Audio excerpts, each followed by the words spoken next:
참으로 좋으신 우리 하나님을 찬양합니다. 할렐루야. 반갑습니다. 오랜만에 뵙습니다. 여러분들 기도해 주시고 함께 해주신 귀한 사랑에 힘입어서 저희들이 그동안도 캄보디아에서 행복하게 잘 살다가 또 오늘 이렇게 여러분과 함께 하나님을 예배하고 또 하나님의 말씀을 함께 나눌 수 있게 되어서 얼마나 감사한지 모르겠습니다. 돌아보면 늘 참 부족한 것밖에 없고 아쉬움이 남는 삶인데 오늘도 이렇게 함께 찬양하면서 예배 드리는 시간 속에서 제 삶을 다시 한번 잠시지만 돌아보게 되고 하나님께서 신평로 교회를 통하여서 저희에게 주셨던 또 저희 가정에 주셨던 하나님의 특별하신 은혜와 축복들을 또 함께 되새겨 보면서 하나님 앞에 다시 감사를 올려드리게 되는 밤인 것 같습니다. 신평로 교회와 함께한 시간이 33년이네요. 33년 짧지 않은 시간인데 어느새 33년이 지났습니다. 그동안에 참 하나님의 은혜와 축복도 많이 누렸고 또 하나님께서 우리 교회를 통하여서 캄보디아 땅에 이루어 가시기 원하시는 아버지의 마음을 주실 적마다 그 마음 품고 기도하는 가운데 하나님의 일하심을 그 땅에서 경험할 수 있었던 것은 저에게 주신 큰 은혜의 축복이었고 또 그 모든 것이 여러분들이 함께 기도하며 지금까지 섬겨주신 귀한 열매이라 생각을 합니다. 존 파이프 목사님 이런 말씀을 하셨어요. 선교는 예수님의 눈으로 세상을 보는 것이다. 예수님의 눈으로 세상을 보는 것이다. 그랬습니다. 한번 옆에 분하고 인사 겸해서 한번 나누어 봅시다. 선교는 예수님의 눈으로 세상을 보는 것입니다. 예. 세상의 눈으로, 인간의 눈으로 선교를 보기 시작하면 그것만큼 무의미하고 그것만큼 별 쓸데없는 일이 없지 않나 하는 생각이 들어요. 구원받은 그리스도인으로서 우리가 이 땅을 살아가면서 선교라는 단어를 생각할 때 여러분의 마음에 어떤 느낌이세요?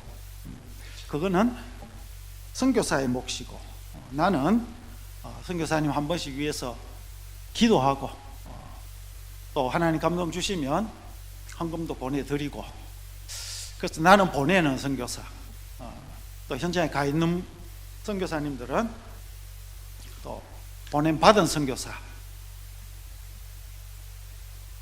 우리가 이렇게 선교를 두 가지로 나누어서 일반적으로 얘기를 참 많이 합니다.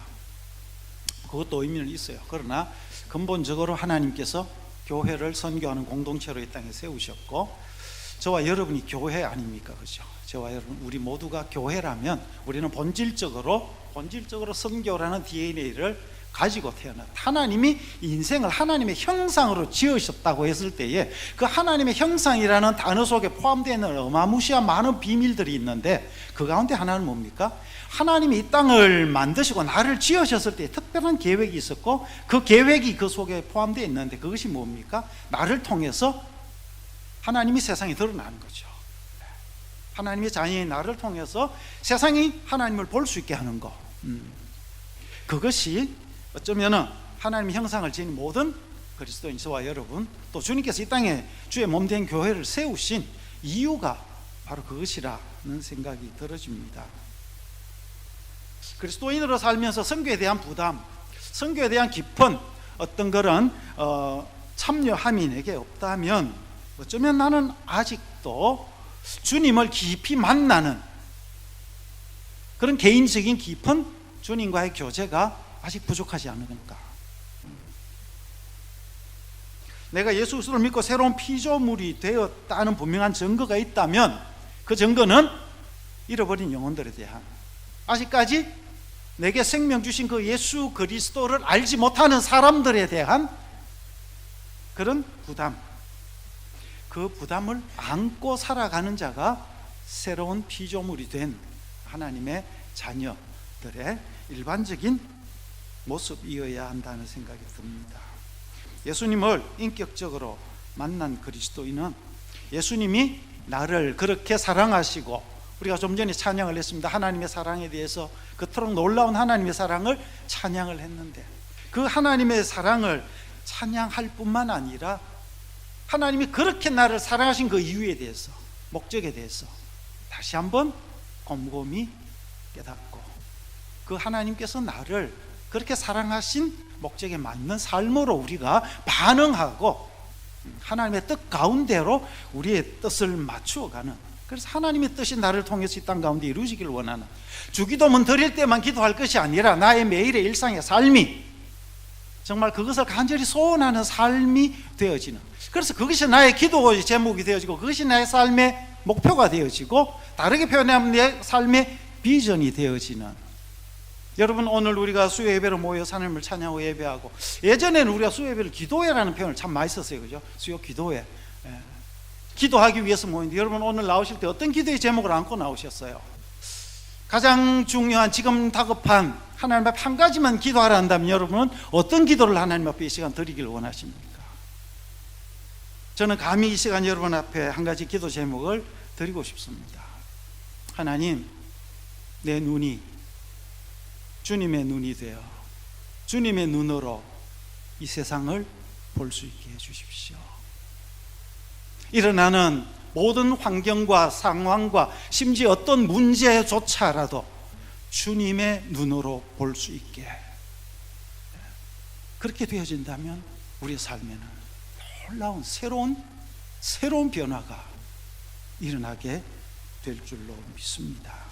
예수님께서 그렇게 명령하셨죠. 가장 큰 계명이 무엇입니까 했을 때에, 주 너의 하나님을 사랑하되 내 마음과 뜻과 생명을 다해서 주 너의 하나님을 사랑하고, 또 이와 같이 내 이웃을 내 몸과 같이 사랑하라.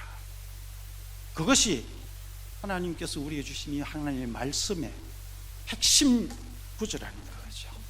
그런데 그렇게 명령했기 때문에 그것이 늘 부담이 되고, 그렇게 해야 되는데 안 되는 나 자신을 보면서 때로 절망하기도 하고, 나는 왜 이게 안 되나, 그런 부담으로 살아가는 것이 아니라 내 속에 하나님께서 자원하는 마음을 주셔서 성령께서 내 안에서 강권하셔서 정말 기쁨으로 감사함으로 순종하여 그 길을 갈 수 있는 것, 그렇게 살고 싶은 마음이 내 속에서 솟아나는 것, 그것이 정상이죠. 그것이 뭡니까? 주의 성령께서 나와 함께 하시고, 오늘도 내가 하나님의 사랑 안에 거하고 내게 그 사랑을 주신 하나님을 세상 가운데 드러내기 위해서 살아가는 존재로서 마땅히 우리의 삶 가운데 드러나야 할 삶의 양식인 거죠. 이 저녁에 저는 이 교회 밖에 있는 분들은 두고서라도 기도하기 위해서, 하나님을 예배하기 위해서 이 자리에 나온 저와 여러분, 정말 우리 마음 가운데 하나님께서 내 마음을 열어주시고 내 눈을 열어주셔서, 하나님, 예수님이 지금 이 시대에 바로 이 자리에서 우리와 함께 예배를 받으시고 우리 가운데 임재하신 예수님께서 우리가 살아가는 저 세상을 보시면서 어떤 마음이실까? 나를 보실 때 어떤 마음이실까? 우리 가정을 보실 때 주님이 어떤 마음이실까? 그 주님의 마음으로 나를 보고 주님의 그 눈으로 세상을 볼 수 있는 저와 여러분이 되었으면 참 좋겠습니다. 오늘 본문 읽은 앞부분에 보면 4장 1절 이하에 보면은 우리가 잘 아는 이 얘기가 나옵니다. 예수님이 사마리아 땅을 지나가시면서 야곱의 우물이라죠, 수가성 우물가에 앉아서 한 여인을 만나는 장면이 나옵니다. 이 사마리아 여인은 예수님과 대화 길게 하지는 않은 것 같아요. 한 30여 분 대화했을까요? 그 대화 후에 이 여인이 세상을 보는 눈이 변화되었어요. 예수님을 만나서 그 대화를 하기 전에 그는 메시아를 기다리는 여인이었고 예배하는 여인이었어요. 대화 내용을 보면은. 그런데 예수님을 만난 후에 그가 변화된 모습이 순식간에 일어났어요. 이 여인은 그동안은 세상을 피하고 싶었어요. 사람들을 만나는 것을 지극히 꺼렸어요. 내 삶도 내놓을 것이 하나도 없고 참 굶주려 있는, 어디서도 만족을 얻지 못해서 남편을 5번이나 남자를 바꿔가면서 끊임없이 갈급해 있었던 그 여인이 예수님을 만나고 난 후에 주님께서 그녀의 눈을 변화시켜 주셨죠. 그래서 그 전에 그토록 피하고 싶었던, 마주치고 싶지 않았던 세상을 향해서 이 여인이 벌떡 일어나서 달려가는 인생의 변화가 그 여인 가운데 일어났습니다. 그 일이 일어나고 31절에 보면은 그 사이에 제자들 이제 동네에서 돌아옵니다. 제자들이 동네에 간 것은 점심때가 되는데 먹을 것이 없어서 예수님께 점심 드시라고 이제 점심거리를 준비해 오신 거예요. 그런데 32절에 보면 예수님이 말씀하십니다. 나는 너희들이 알지 못하는 양식이 있다. 제자들은 기껏해서 그 동네까지 가서 여기저기 가서 어렵사리 점심을 준비해 왔는데 예수님 하시는 말씀이 뭐예요? 나 너희들 모르는 양식이 내게 있다. 아니 이게 무슨 말인가? 우리가 모르게 뭘 예수님이 감춰놓고 드셨나? 수근수근 이게 무슨 뜻인가? 누가 우리 없는 사이에 와서 예수님을 대접했는가? 그때 예수님이 하신 말씀이 그렇죠. 나의 양식은 나를 보내신 이의 뜻을 행하며 그의 일을 온전히 이루는 이것이니라. 자, 이해가 됩니까 이게? 예수님의 제자들과 예수님이 지금 대화를 하는데 예수님의 제자들이 점심을 준비해 왔는데 예수님이 그 제자들에게 내 양식은 따로 있다 하시면서 하는 말이 나를 보내신 이의 뜻을 행하고 그것을 온전히 이루어 드리는 것이 내 양식이다. 지금 점심에 대해서 양식에 대해서 얘기를 하는데 제자들의 양식에 대한 생각과 예수님의 양식에 대한 생각이 뭔가 전혀 안 맞는 듯한 느낌을 우리가 받게 됩니다. 제자들이 말한 양식은 이 육의 양식이었습니다. 하루 3번 먹어야 되는 이 밥, 양식. 그런데 지금 예수님은 그 육의 양식이 아니라 그 영의 양식에 대한 말씀을 하고 있는 거죠. 제자들은 지금 자신의 육적인 배고픔, 이 배고픔을 생각하고 있는데 예수님은 한 여인의 굶주린 영혼을 보시고 그 굶주린 영혼이 참된 생명을 얻어 변화가 일어나고 그리하여서 그가 변하여서 새 사람이 되어지는 이 일이 뭐다고요? 내 양식이라고 지금 표현을 하고 계시는 거죠. 예수님은 이 여인의 영적인 굶주림의 상황을 보신 거죠. 그리고 이 영혼이 그 무엇으로도 세상에 그 무엇으로도 채울 수 없는 그 갈급함, 그 영적인 굶주림, 그 가운데 있는 여인을 보시고 그에게 구원에 대해서 메시아에 대해서 이야기해 주셨습니다. 그리고 예수님은 말씀하시기를 내가 이 일을 위해서 내가 이 땅에 왔다. 그리고 내가 이 일을 지금 행하였으니 나는 배가 부르다. 밥 안 먹어도 된다. 제자들은 지금 육신의 배고픔을 해결하기 위해서 분주하게 동네를 다니면서 먹을 것을 구해 오는데 그동안에 예수님은 한 영혼을 살리심으로 그의 삶에 변화가 일어나고 그가 그토록 싫어하던 피하고 싶어하던 세상을 향하여서 사람들을 향하여서 달려갈 수 있도록 만드는 이 놀라운 일들을 하고 계셨던 것입니다. 자, 오늘 이 시점에서 우리가 다시 한번 나 자신을 한번 좀 생각해 보기를 원합니다. 예수님 주변에 늘 제자들이 같이 다녔어요.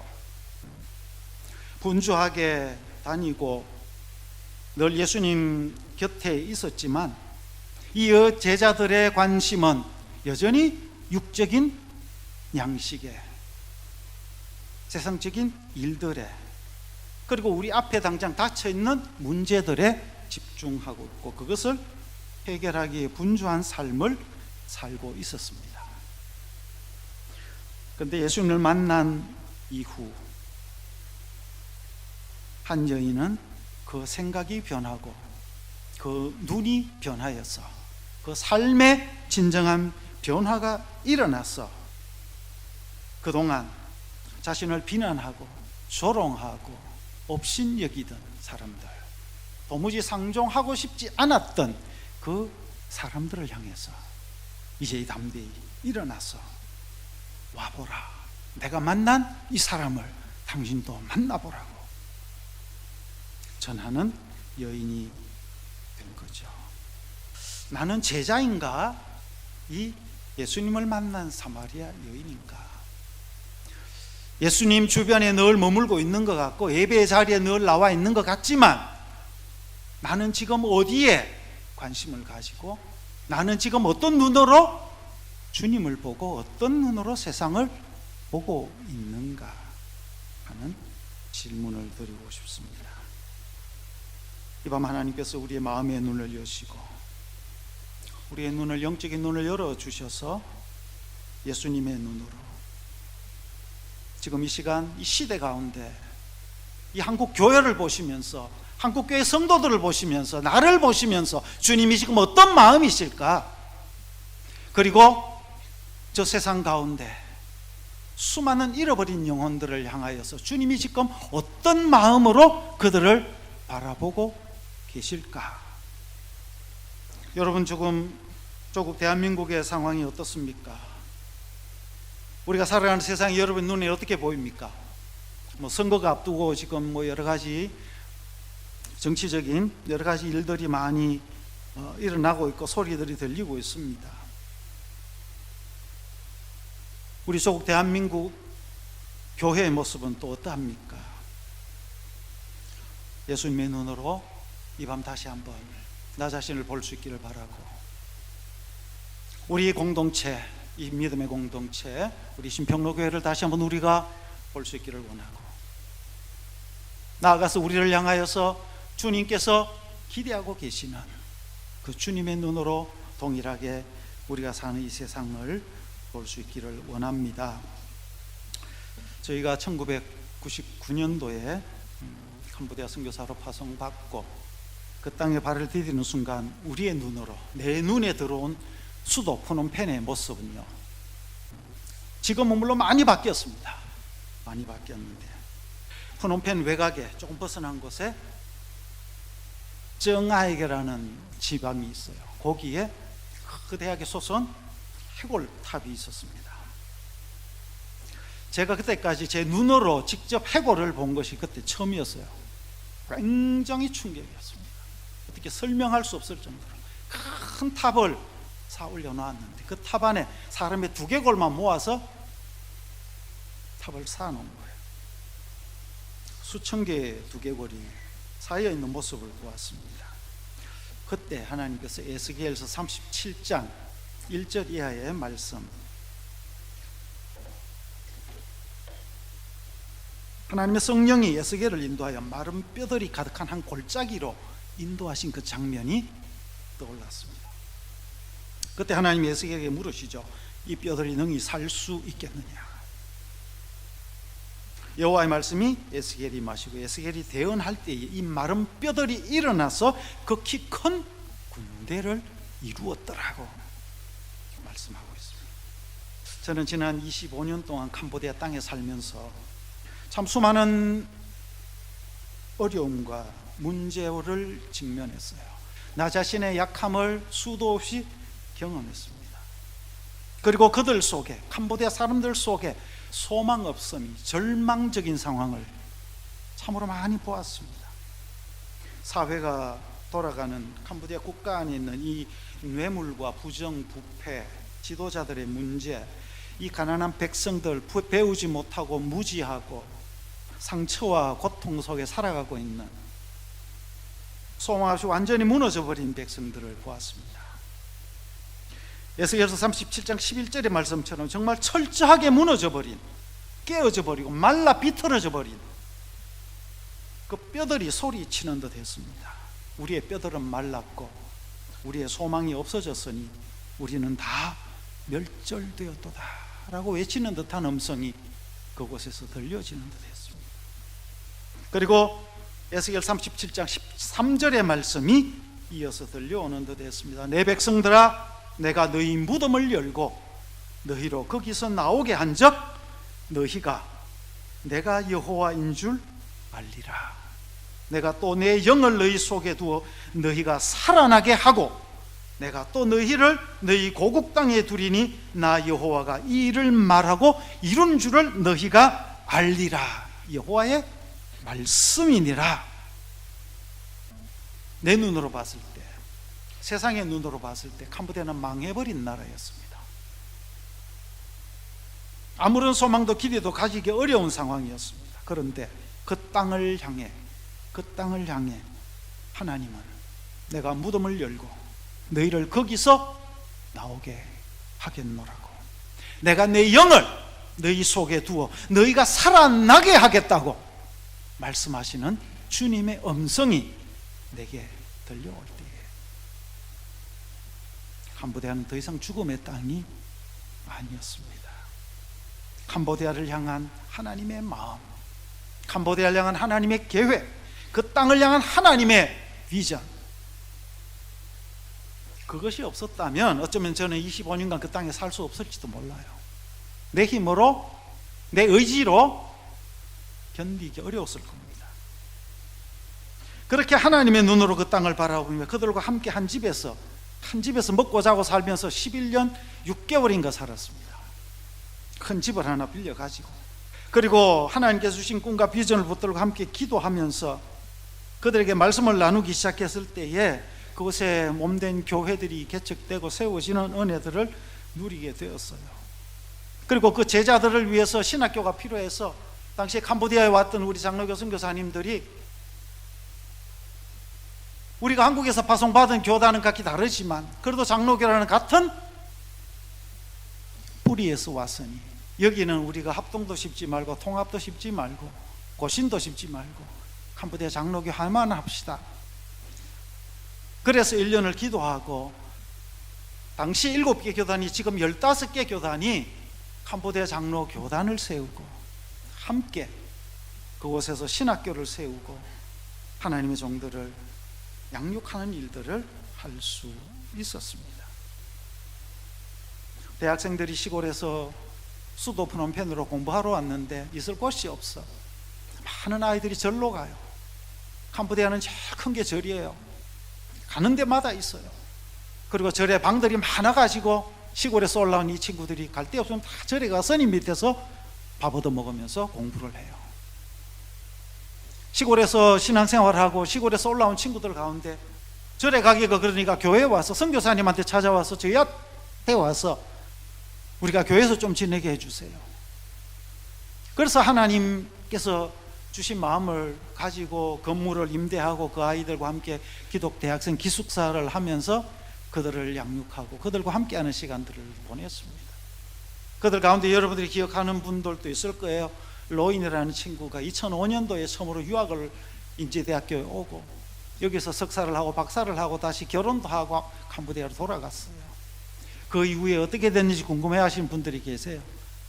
캄보디아 와서 열심히 또 일을 하다가 덴마크에 포스닥을 하기 위해서 덴마크로 가서 가족들이 지금 덴마크에서 또 준비하고 있습니다. 때가 되면 하나님이 그를 캄보디아로 부르셔서 처음 하나님께서 우리에게 주셨던 마음, 기도의 제목대로 캄보디아 민족을 살리는 일들을 하나님이 행하실 줄로 믿어요. 그 이후에 생던이라는 친구가 동아대학교에 와서 또 공부를 했죠.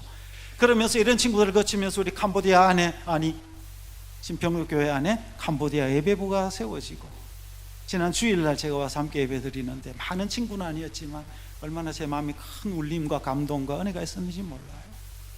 이 친구들이 부탁을 해요. 저보고 한국 사람이 와서 캄보디아 자기네 말 해주니까 얼마나 반가워하는지. 저도 너무 반갑고, 그러면서 하는 말이, 예전에 코로나 전이겠죠. 이 친구도 있을 때, 로인이나 생던이나 이런 친구 있을 때 젊은 친구들이 같이 자기들하고 많이 어울렸었는데 그때 큰 힘이 됐는데, 이 지금 이제 캄보디아 예배부 섬기는 또 귀한 우리 집사님들이 헌신적으로 섬기는 모습도 보면서 감사를 드렸는데, 이 친구들이 젊으니까 교회 안에 청년 대학생들을 좀 만날 수 있게 해주세요, 부탁을 하는 거예요. 그래서 제가 목사님께 말씀을 드렸어요. 이미 우리 청년들 가운데 캄보디아 단기 선교 왔다 간 친구들도 있어요. 지금 여기 와 있는지 모르겠는데, 하나님이여 한국 교회에 선교하는 교회로 쓰시려고 지금 전 세계에서 이 한국 땅에 없는 민족이 없을 정도로 지금 여기다가 엄청나게 데려놨습니다. 그런데 우리의 눈이 그들을 보고 있느냐? 주님은 다 준비시켜 놓으시고 준비는 큰 그림을 그리시고 이제 다시 오실 그 날을 준비하기 위해서 우리가 가서 하는 것도 해야 되지만 그걸로 부족하니까 하나님이 어떻게 해요? 전 세계에서 필요한 사람 이 조선 땅에, 한국 땅에 다 데려다 놨는데 아직 우리의 눈이 그들을 향해서 잘 열려지지 않은 거예요. 심지어 우리 교회 안에 데려다 놨는데도 내 관심이 아직까지 그게 별로 없어요. 주님은 그들을 주목하고 계시는데, 우리 청년 대학생 이 자리에 계신 분들께 제가 강력히 도전합니다. 멀리 가서 선교하려 하지 마시고 정말 내 삶을 하나님이 사용하시는 축복의 도구로 한번 쓰임받고 싶거들라. 많은 거 아니어도 돼요. 주일날 그 친구들 가서 손 한번 잡아주고 한번 안아주고, 힘든 건 없냐? 내가 널 위해서 기도하고 있다.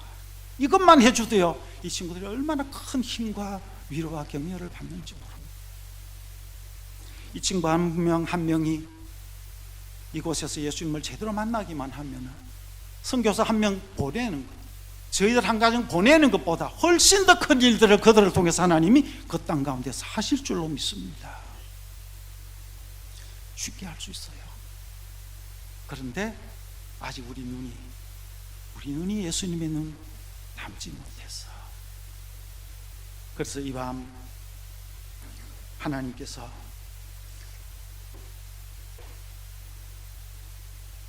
우리의 눈을 열어서 이 시대를 보고 이 세상을 보고 하나님의 일하심을 보고 그 하나님의 일하심에 내 마음을 맞추고 내 시선을 맞추면 거기서 하나님의 역사가 일어날 줄로 믿습니다.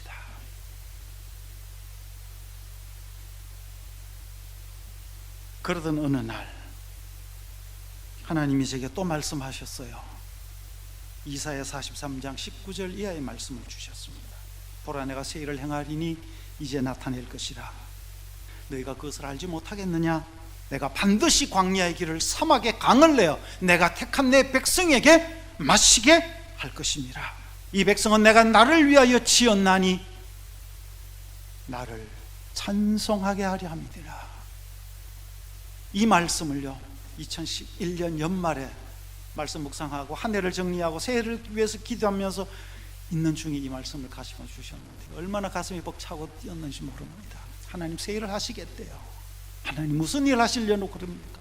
새해를 맞이하면서 하나님 앞에 기도하는가? 하나님께서 제게 주셨던 새로운 꿈이 생겼어요. 지금까지 수도 프놈펜 중심으로 사역했던 거 다 정리하고 새로운 도시로, 새로운 지역으로 가라는 것이었습니다. 이제 뭔가 좀 틀을 잡고 할만하니까 하나님이 가라는 거예요. 지금 이해가 됩니까 이게? 하나님은 내 상식대로 일하는 분이 절대 아니세요. 우리 기준대로, 세상의 원리대로 절대 일하는 분이 아니죠. 그분 마음대로 일하세요. 그래서 그 도시가 시엠립이라는 도시입니다. 시엠립. 캄보디아의 영적인 뿌리가 깊이 내려요. 앙코르왓이라는 사원과 같은 그런 사원들이 도 안에 200개가 넘어요. 200개가. 1000년 전에 캄보디아가 앙코르 제국을 이루었을 때에, 인도 차이나 전체를 호령하고 있던 그때에 당시 수도의 도성 안에 100만 명의 인구가 살았어요. 1000년 전에 100만 명이 산 도시는요, 세계적인 도시였습니다. 그때의 왕들이 했던 일이 뭔지 아세요? 사원을 지으려. 신왕을 자처하면서 내가 신이 되고 싶어서, 천하를 손에 넣고 통일하고 보니까 신이 되고 싶어서 사원을, 왕이 바뀔 때마다 사원들을 지어대고 200개가 넘게 지어놓은 거예요. 그 도시 전체 안에. 온 도시가 그냥 우상의 도시인 거죠. 거길 가라는 거예요. 그래서 2015년도에 저희가 순종하고 그 도시로 갔습니다. 16년 프놈펜 사역 정리하고, 하나님께서 시내에서 45km 떨어진 외곽에 당시에 우리 신평로 교회를 통해 주신 헌금 들고 가가지고 땅을 샀어요. 3만 평, 10헥타르 3만 평을 샀습니다. 그리고 이 땅에 하나님의 나라가 임하기를, 그래서 이름을 우리가 예수 마을이라 붙여버렸습니다. 그 동네 이름이 쿤리엄이라는 동네 이름이 있는데 거기다 예수 마을이라 붙이고, 하나님이 이 마을을 복 주셔서 이곳에 있는 모든 사람들이 예수 믿게 해주세요. 복음이 한 개인뿐만 아니라 한 가정뿐만 아니라 이 커뮤니티를, 동네를 바꾸셔가지고 불교 마을밖에 없는 이 캄보디아 땅에 예수를 믿는 사람들이 사는 예수 마을, 기독교 마을이 세워지게 해주세요. 하나님 그 마음 주셔서 그곳에 가서 그 일을 시작한 거예요. 잡목이 확 덮여 있는 황무지였습니다. 그 땅이 한 평이 1달러였어요. 3만 평을 3만 불에 샀으니까 한 평이 1달러면은 지금 1,300원 정도 땅 무지무지 살 때죠, 그죠? 그것이 기도하고 섬기던 가운데 지금 이제 9년째 들어옵니다. 만 9년 넘어 10년째 들어가는데요. 이게 18만 평, 60헥타가 됐습니다. 18만 평. 처음에 갔을 때 그 땅이 황무지여서 너무너무 좋았습니다. 왜 그런지 아세요? 하나님께서 제 마음 가운데 찬송을 주셨어요. 황무지가 장미꽃같이 피는 것을 볼 때에 구속함에 노래 부르며 거룩한 길 다니리, 마른 땅에 샘물 터지고 사막에 물 흐를 때 기쁨으로 찬송 부르며 거룩한 길 다니리. 이 찬송이 이루어질까 생각하니까 너무 가슴 벅찬 거예요. 그런데 그 황무지에 이사를 가서 딱 살려고 시작하니까 이 황무지에서 뭐부터 시작해야 될지, 그래서 그 땅을 개간하기 시작하는데, 제가 뭐 농사를 지어봤습니까? 개간을 해봤습니까? 하나님께서 저를 묘하게 꼬시셨어요. 여러분, 하나님 아버지, 우리 아버지 직업이 뭔지 아세요? 아세요? 예? 와, 아버지는 농부시라. 잘하시네. 우리 아버지 농부셔요, 농부. 그래서 나도 이제 내 신분을 선교사에서 이제 목사에서 뭘로? 농부로 바꿨습니다. 정체성을 농부로 바꾸고 농사를 배우고 농사를 짓기 시작한 거예요. 거기서 그 시골 사람들과 함께 그들의 부족한 것, 결핍들, 그들에게 당장 필요한 것이라면 우리가 무엇인지 같이 하리라. 그들이 예수 믿는데 필요한 것이라면 내가 내 뼈라도 갈아서 내가 그들과 함께 하리라 하는 각오로 시작을 했는데, 웬걸요, 개간하고 8개월 만에 제가 생전 안 해보던 일을, 농사를 그 뜨거운 땅볕 아래서 8개월 일하면서 제가 바로 쓰러졌잖아요. 그리고 세브란스 후송 와서 검사하고 제 몸의 상태를 보니까 당뇨부터 해서 뭐 여러 가지가 왔어요. 고지혈증, 뭐 역류성 식도염에다가 이런저런 스트레스가 얼마나 많았겠어요. 내 힘으로 하나님께 주신 꿈을 한번 이루어 보겠다고 내가 달려들었는데 8개월 만에 나가 떨어진 거죠.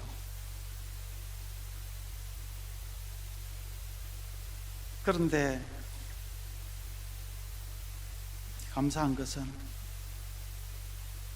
나는 이처럼 약하고 병들고 무지하고 내 힘으로 할 수 있는 거 하나도 없는데, 그런 연약한 나를 통해서 하나님께서 일하신다는 것을 보여주기 시작하셨어요. 18만 평의 부지 위에 하나님께서 꿈꾸시던, 만드시겠다고 하셨던 그 예수 마을의 모습이 이제 조금씩 드러나기 시작합니다. 농업의 농자도 모르던 사람이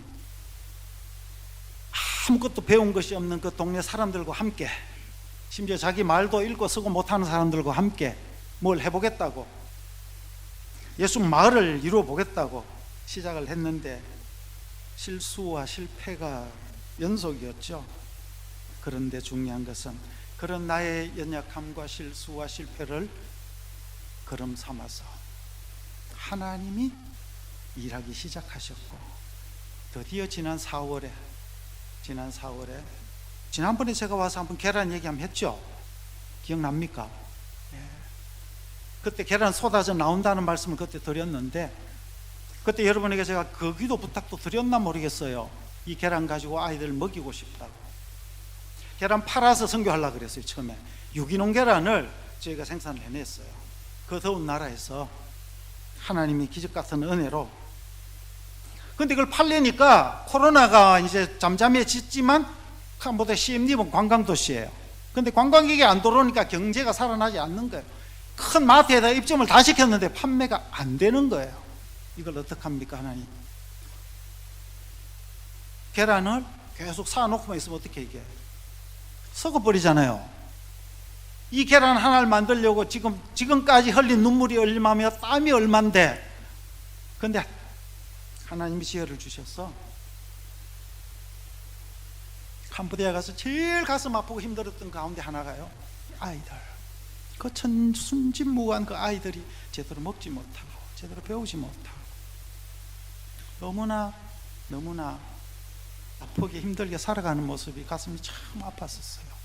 그래서 어떻게 하면 이 아이들 좀 먹일 수 있을까요? 그래서 제가 예전에 우리 신평교회 와서 그 얘기해서 제빵을 해가지고 아이들 좀 내가 급식빵 먹이고 싶습니다. 아직도 기도하고 있어요. 그 기도 듣고 우리 김일성 장로님 오셨나 모르겠네. 제빵 배우신다는 말씀을 저한테 하셨어요. 빨리 배우셔가 이제 오셔가지고 하면 돼요. 우리가 계란은 이미 생산해 놨기 때문에. 그렇게 했는데 이 제빵이라는데 이 계란을 가지고 아이들 아침 급식을 시작하게 된 거예요. 5월달, 작년 5월달이에요. 하나님께서 10,000원을 누구를 통해서든지 10,000원을 보내주시면 그 돈으로 아이 한 달 계란을 먹이겠습니다. 그 타이틀을 걸고 기도하기 시작했는데요. 하나님, 근데 우리 면 소재지 안에 초등학교가 5개예요.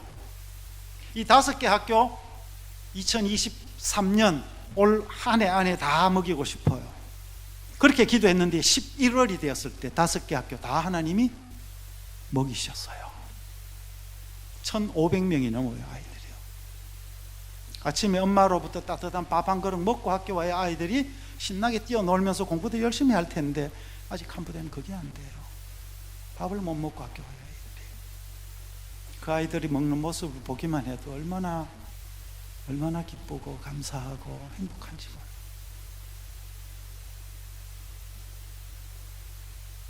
꿈이 자꾸 커져갑니다, 이제. 그래서 이번에 그 일을 이제 저희가 시작해 놓고 지난 안식년 나왔는데, 감사하게 수영로교회 집사님, 권사님 한 가정이 들어오셔가지고 그 일을 지금 맡아서 아주 잘 해주고 계셔요. 그래서 이번에 6번째 학교 헌금이 또 들어와 가지고요. 이제 면 소재들을 넘어서 이제 군으로도 확장되게 되었습니다. 우리가 하고 싶은 건요, 하나님 주신 이 계란을 먹고 이 아이들이 하나님의 사랑 안에 자라기 시작하고, 이 계란을 누가 주는지 자기들에게, 왜 이 계란을 자기들이 먹고 있는지를 생각하기 시작하면서 그들이 하나님을 알기 시작하고, 우리가 그들에게 이제 다가가서 복음과 예수님의 사랑을 가르칠 거예요. 그리고 이 아이들 학교에서요, 우리가 푸념 예수 마을을 꿈꾸면서 하고 싶은 게 너무 많은데, 그 가운데 하나가 이 캄보디아 아이들이요, 그 초등학생부터 우리 한국을 너무 좋아해요. 한국을. 여러분 그거 아세요? 우리 대한민국이라는 나라가 세워진 이래로 지금만큼 한국의 위상이 전 세계에서 높아진 때가 없었죠. 어디 가도 이제 대한민국을 다 알아요. 지금 한류는 얼마나 영향력이 크고요. 하나님이 우리가 선교할 수 있는 모든 조건을 다 갖춰주셨어요. 앞서 말씀드렸듯이 우리가 다 못 가니까 데려다가 갖다 데려놓으셨죠. 또 나가면은 한국이라는 이름만, 한국 패스포트만 들고 가면 어느 나라든지 웰컴해서 다 들어갈 수 있죠. 그거 가면은 한국 사람을 다 반겨줍니다, 이 사람들이요. 그런데도 안 한다? 그런데도 내가 못했다? 그래서 저희가 이제 그 아이들 있는 학교마다 뭘 해보려고 하냐면은 한글을 가르쳐 보려고 합니다. 아이들이 한글 배우고 싶어 해요. 한글 못 하시는 분? 네, 하시죠. 그것만 하면 선교가 되는 거예요. 지금 한글만 하면 나이 상관없어요.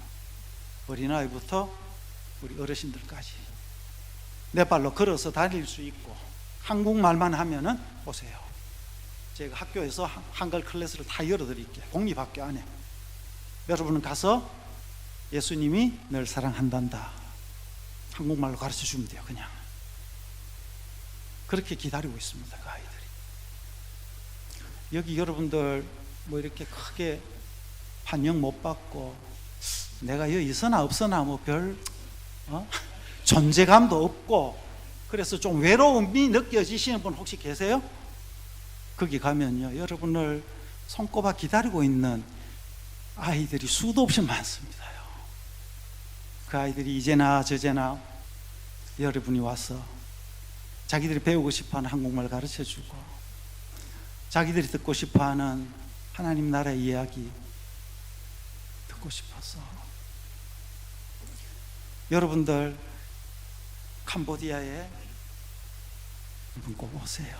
감사하게 이번에 오니까 우리 장로님들부터 해서 한번 이번 올 한 해 한번 캄보디아 오시겠다는 아주 좋은 소식이 들려오고 있는데 너무 감사해요.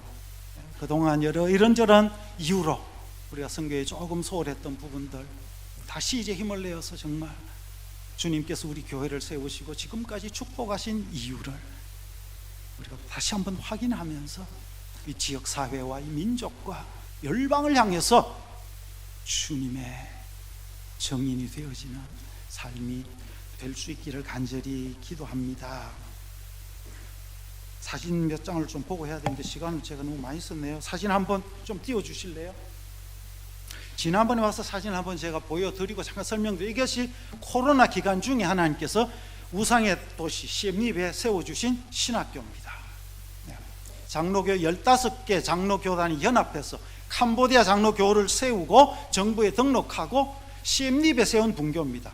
프놈펜에는 20년 전에 본교를 저희가 세웠고 하나님이 저희를 시엠립으로 옮기셔서 또 시엠립가 사역하는 가운데 이 분교를 또 시엠립에 세울 수 있도록 해주셨어요. 그리고 여기 헌당 예배 드리고 우리가 감사 예배를 하나님 올려드렸고요. 자, 요게 닭입니다. 요게 이사 브라운이라고요. 아주 이게 정말 한국의 닭하고 조금 다른데 알도 맛있고요. 유기농으로 저희가 사료를 다 만들어요. 발효 사료를 만들어 가지고 하는데요. 우리의 사명은 저 닭이 행복한 거예요. 캄보디아에서 가장 행복한 닭을 저기서 키워내는 거예요. 그래서 가장 영양가 있는 계란을 만들어내게 해서 그 계란을 가지고 누굴 먹여요? 아이들을 먹이는 거. 이 닭들이요 너무 행복합니다. 알 쑥쑥쑥 잘 놓고 있고요.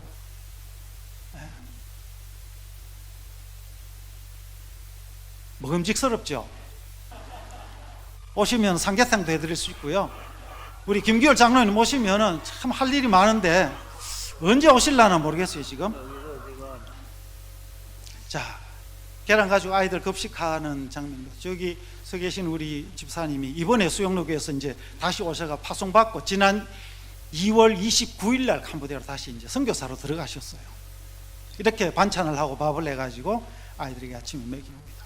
식당도 없어요. 그래서 그냥 돗자리 깔고 바닥에서 맨바닥에서 먹고. 이건 저희가 이제 마을 정수장을 만들어 가지고 생수를 공급하기 위해서 만든 마을 정수장인데요. 여기서도 지금 대박이 나가지고요. 이 마을 주민들 저 큰 통을 해서 나누어줬더니 작은 병에 담아달라 해가지고 저희가 이제 기도하고 있습니다. 안식 마치고 들어가면은 이제 작은 병에 담아갖고 본격적으로 비즈니스 선교를 하려고 그래요. 그래서 물을 팔 거예요. 여러분 농사 지어가지고 팔아보니까 돈 안 돼요. 그런데 물은 그죠 퍼올리가 팔면 돈 돼요 이게. 그래서 혹시 이쪽으로 비즈니스에 관심 있거나 경험 있는 분 제가 1순위로 지금 캄보디아 필요합니다. 그래서 저희가 이제 돌아가면은 그 생수 비즈니스 선교를 이제 시작하려고 하고요. 이게 이제 교회 앞에 세워진 마을 놀이터고요. 마을 놀이터 옆에 이제 공터에다 지금 풋살장, 청소년들 축구를 너무 좋아해요. 논바닥에서 맨발로 축구하는 애들 이제 풋살장 인조 잔디 깔아가지고 이 인조 잔디 실어놨습니다. 지금 부산에서 다 보내준 거거든. 컨테이너 안에 실어와가지고 아직 설치를 못하고 마당에 내려놨는데 이제 이번 안식 마치고 들어가면 저걸 깔아가지고 풋살장 만들어서 온 동네 아이들 학교 대항 5학교 있잖아요. 학교 대항 이제 축구 대회도 시키고 하고 싶고 해야 될 일이 지금 너무 많아요. 이제 이것도 안식년 중에 컨테이너 가지고 아까 그런 컨테이너 빼가지고 저희가 처음으로 게스트하우스를 지어본 거예요.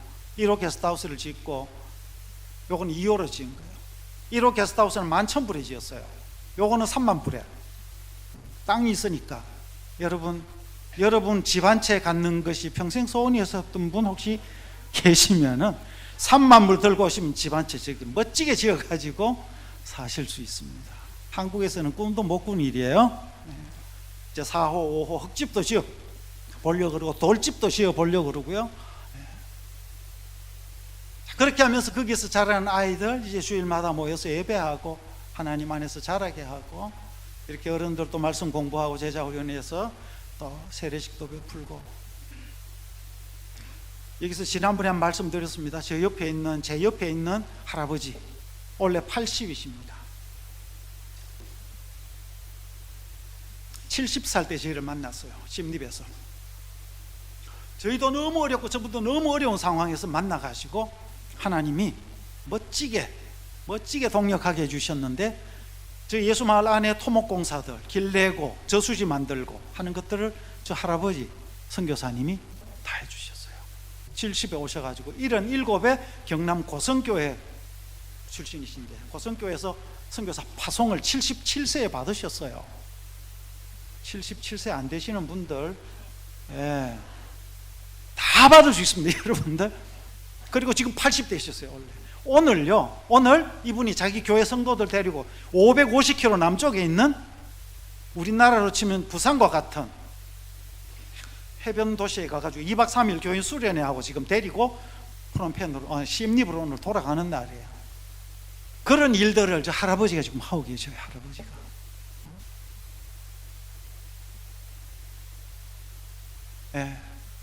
앞에 까만 옷 입은 분 서울에 명지대학교 교회가 있어요. 명지대학교에 은퇴 장로님 은퇴하시고 한 달 살이 해보겠다고 선교지 오셔가지고 저희 안식년 나오면서 이분은 들어가시고 한 달 멋지게 살다가 돌아가셨어요.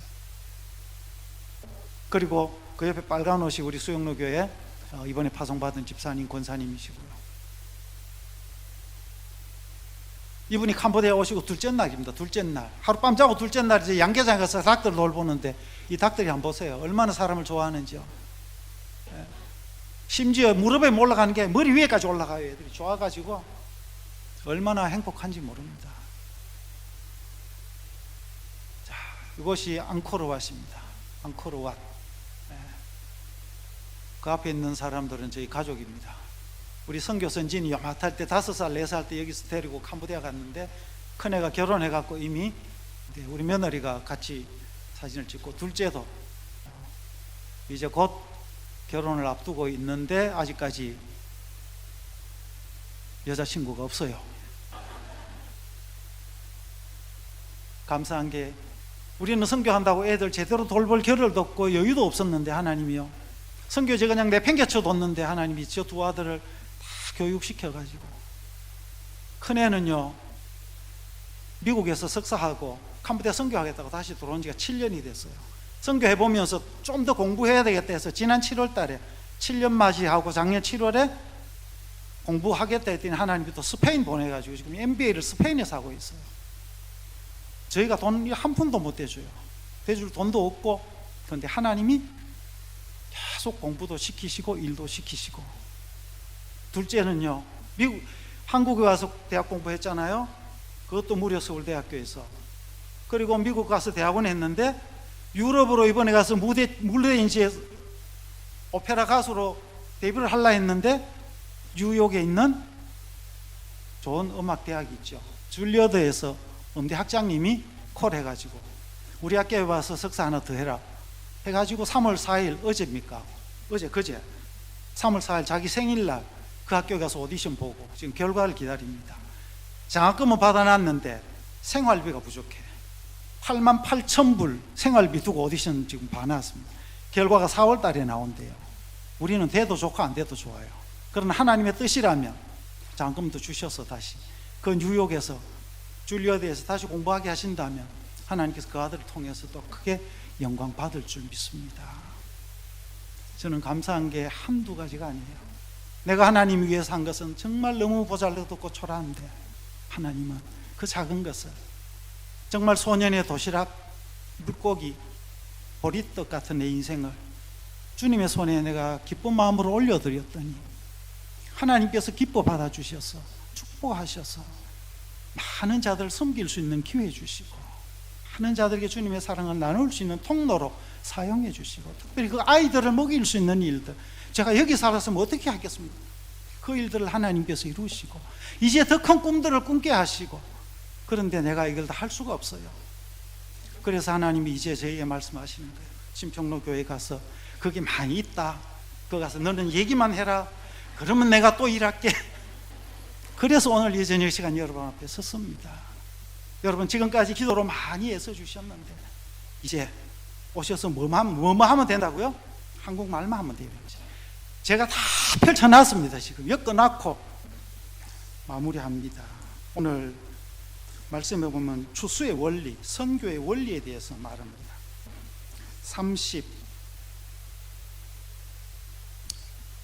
38절, 내가 너희로 노력하지 아니한 것을 거두러 보내었노니 다른 사람들은 노력하였고 너희는 그들이 노력한 것에 뭐 했다고요? 참여하였느니라. 자, 그러면 참여한 자나 노력한 자는 어떻게 한다? 함께 추수 때에 즐거워하고 기뻐하게 하리라. 이게 하나님의 추수 계획입니다. 추수를 향한 하나님의 계획이에요. 자, 이 하나님의 계획이 여러분의 눈에, 여러분의 마음에 담겨질 수 있기를 바랍니다.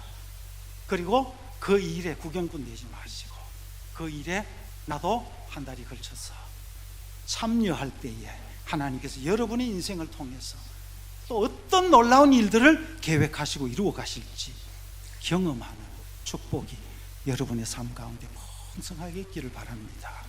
특별히 이제 은퇴하신 분들, 저는 은퇴하신 분들 사랑해요. 은퇴하신 분들 오셔서 제가 아까 보여드린 사진들 그죠? 다 은퇴하신 분들이에요. 이분들이 오셔서 선교하면서요 그분의 자녀들이 복을 받는 걸 제가 보고 있습니다. 여러분의 자녀들 행여나 믿음에서 조금 떠나 있어서 가슴 아프고 기도 제목이 된 부모님들 계세요? 다른 거 없어요. 내가 말씀대로 내가 복음으로 살아내는 것들을 자녀들이 보게 해주세요. 그러면 하나님이 그 은혜와 그 축복을 그 자녀들에게 부으시고 그들을 축복의 도구로, 축복의 자리로 부르실 줄로 믿습니다. 자녀를 위해서 줄 수 있는 최고의 축복과 선물과 기회는요, 내가 믿음으로, 말씀으로 살아가는 모습을 자녀들이 보게 해주는 거예요. 그때 하나님께서 우리의 자녀들을 더 큰 은혜 가운데 부르시고 사용하셔서 우리보다 더 놀랍게 하나님께서 우리 다음 세대를 일으키시고 그들을 축복하셔서 이 시대의 교회와 이 시대의 민족과 열방을 주께로 인도하는 일에 우리와 우리의 자녀들을 사용해 주실 줄로 믿습니다. 기도하겠습니다.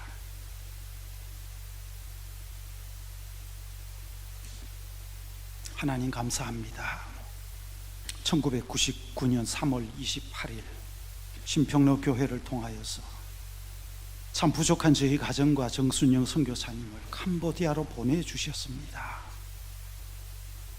그리고 길다면 길지만 25년의 이 짧은 시간 안에 하나님께서 온 교회 성도들의 기도와 귀한 헌신을 통하여서 캄보디아 땅 가운데 놀라운 복음의 이야기 역사들을 쏘심을 감사합니다. 하나님, 우리는 연약하고 부족하고 내 힘으로 무엇 하나 이루어낼 수 없는 존재이지만 우리의 연약한 것들 주의 능력의 손에 올려드릴 때에 하나님께서 받으시고 축복하셔서 영혼을 살리고 생명을 살리고 하나님의 나라를 이루어가는 일에 사용하여 주셨으니 감사합니다. 지금까지 내가 만난 하나님, 내가 경험한 그 예수님, 하나님 간절히 기도하옵나니 우리 자녀들도 만나게 하여 주시옵소서. 그래야여서 우리 교회가 다시 한번 복음으로 말씀으로 우뚝 서게 하시고, 하나님 우리 지역과 민족을 깨울 뿐만 아니라 열방을 섬기는 일에 더 귀하게 쓰임받는 신평로 교회가 되게 하여 주시옵소서. 이 일에 일생을 들인 우리 앞서 수고하신 장로님들을 축복하시고 그들의 남은 여생이 더 복되게 하시며, 하나님 참으로 지금 이 시대에 어둠이 짙게 드리워지고 있는 이때에 우리를 통하여 빛이요 진리요 생명 되신 예수님이 살아 온 땅을 밝히는 역사를 이루시옵소서. 귀한 역사 이루실 하나님을 찬양하오며 좋으신 예수님의 이름으로 기도드리옵나이다.